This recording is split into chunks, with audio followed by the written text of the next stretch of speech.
Welcome to Geeks Keep You Running. This is Season 2, Episode 10, and we're going to be covering 10 tips for selecting your next computer. Brought to you by Piedmont Technical Experts, the technical experts that will keep you running. Hosted by Jonathan Beck. Hello tech enthusiasts, and welcome to another episode of Geeks Keep You Running, brought to you by Piedmont Technical Experts. I'm your host, Jonathan Beck, coming to you from the heart of North Carolina. Whether you're working from a home office in Greensboro or gaming in Burlington, picking up the right computer is crucial. Today we're going to be diving into the top 10 tips we have for you that will help you select the perfect machine for your needs. So let's get started. Alright, our first tip today is we need to define what your needs for this new computer is. So will you be primarily using this new computer for work? Will it be gaming, everyday tasks, some kind of hybrid between those different use cases? That answer will guide you in choosing the right computer with the right hardware to meet your needs. So now that you have your needs defined, the next step is to set your budget based on those needs. So you don't necessarily need a lot of funding if you're going to be buying a work computer or an everyday task computer versus if you were planning to get a gaming laptop or a gaming desktop. But if you were going to get a gaming rig, you know that your budget is going to need to be higher than if you got an everyday workhorse laptop or desktop. So to some people this may seem a little bit odd, but the next tip is to choose the right operating system. So if you're looking at an everyday use laptop, most of your big box stores are going to have you covered with a Windows operating system on those machines. But if you're doing, say, something that's heavy in graphic design, you may be looking at a Mac OS. If you're doing a lot with web design, you may be looking at a Linux-based operating system. Or maybe you have spent your entire professional life working on something other than Windows. Why would you want to retrain yourself on an operating system where when you could run the operating system you've worked with all your life and already know how to use the computer? Alright, the next big choice for you to make is to choose the form factor and the model of the computer that you're going to want to purchase. So form factors, really basic, high-level desktop laptop.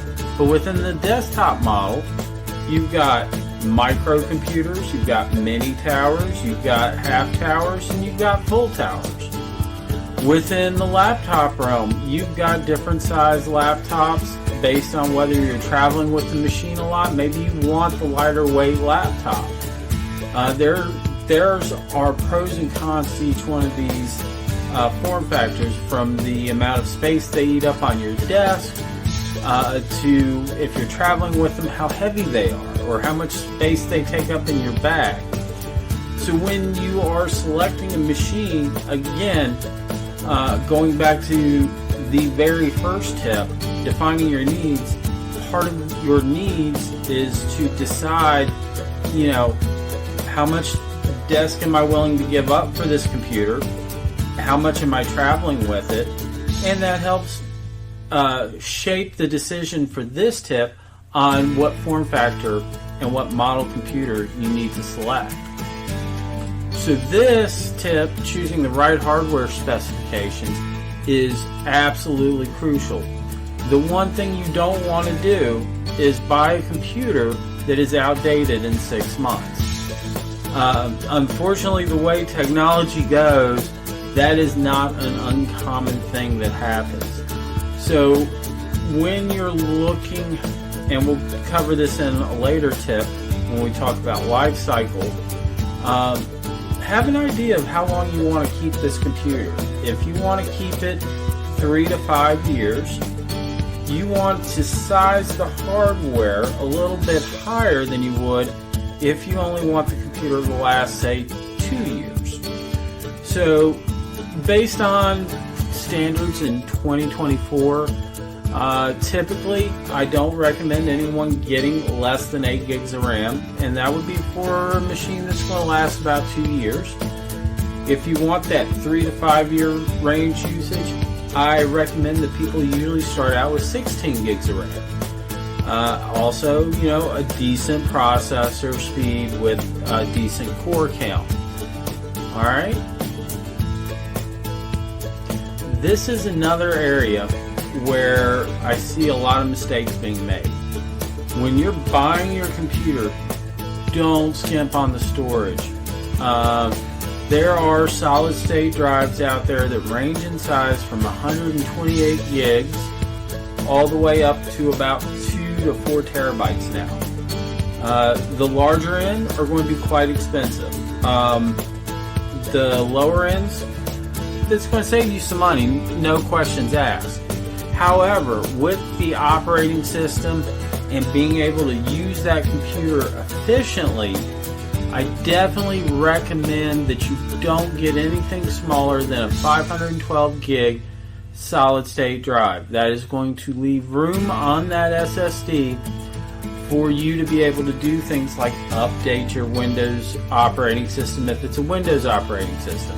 It's going to leave you room on the computer for file storage, not necessarily for all your files. You'll want to use maybe a cloud storage solution like OneDrive or Dropbox, but it will give you the ability to have some local storage as well.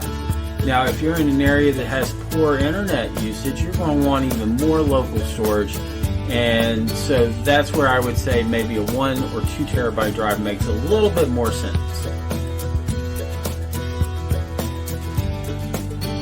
So if you have some old hardware laying around your home or office and you want to continue to use it with your new computer, you need to be able to make sure that your new computer can run it. From the video on the screen, we have a lot of USB ports, but what you don't see on here are, say, VGA ports or serial ports or parallel ports. You may have to get some adapters if you have really old hardware that you continue to want to use. However, when you're getting a new computer, it's also maybe a good time to update some of your accessories so that you have the proper connections going into your new computer. Alright, you see a computer in the store that you want to buy. Is it a good deal? What's the best way to do that? Check reviews online, or you can talk to a trusted advisor like at Piedmont Technical Experts, where they can help tell you whether or not a computer is a good buy or a good value, or if it's a machine that they would classify as a good 2-year computer. So when you buy a computer, you want to consider the life cycle of that computer. Now, at a certain point, hardware is going to start to fail. When that does, you have 2 choices. You can get it repaired, whether it's under warranty or on an hourly rebuild rate or something like that. But you also have the option to buy a new computer at that point. Which makes the most sense? Well, if you had set your goal out to keep the computer 3 to 5 years, you may also need to be able to upgrade that computer. So when you buy a machine, you want to take into consideration how long you're going to keep it, if it's upgradable or repairable, or if it's basically a throwaway computer when it breaks. And our last tip is to not skimp on the warranty or the support. So anytime you buy a computer, it generally will come with a 1-year depot repair warranty. That means if it breaks within the first year, you will package that computer up, you will ship it to the manufacturer's repair center, they will repair it and ship it back to you. This process can take anywhere from 1 week to 1 month to get the machine back, depending on what their call volume is. Typically, a lot of these manufacturers also work with subcontractors, and they have what's called a walk-in depot. So you can ask if there is a walk-in depot in your area and carry that laptop or desktop to one of these walk-in depots, and you can potentially get it back a little bit quicker.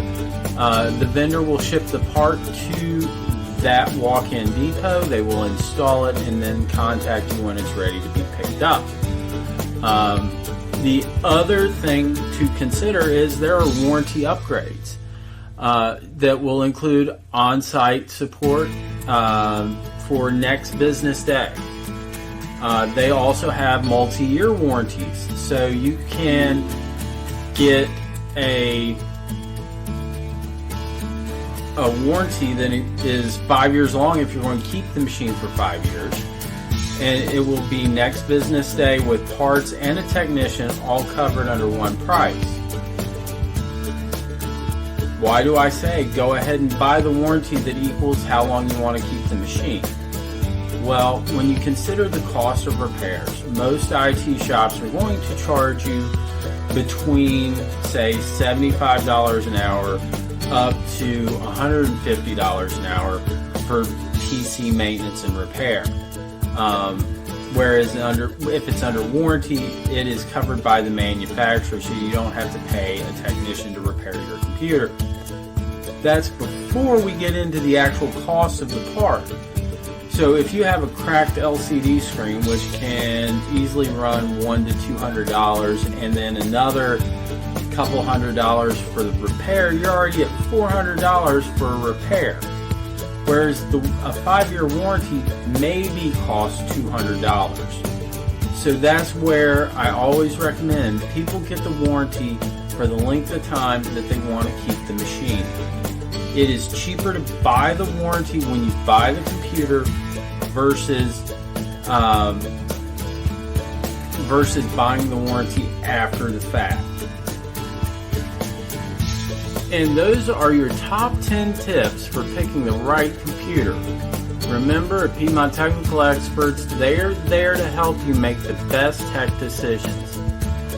Whether you're in Kernersville or Burlington, High Point, anywhere in the Triad, we are here to help you, and we've got the expertise to help keep you running smoothly. That's it for today's episode. Thanks for tuning in. If you enjoyed this show, don't forget to subscribe and leave us a review wherever you listen to podcasts.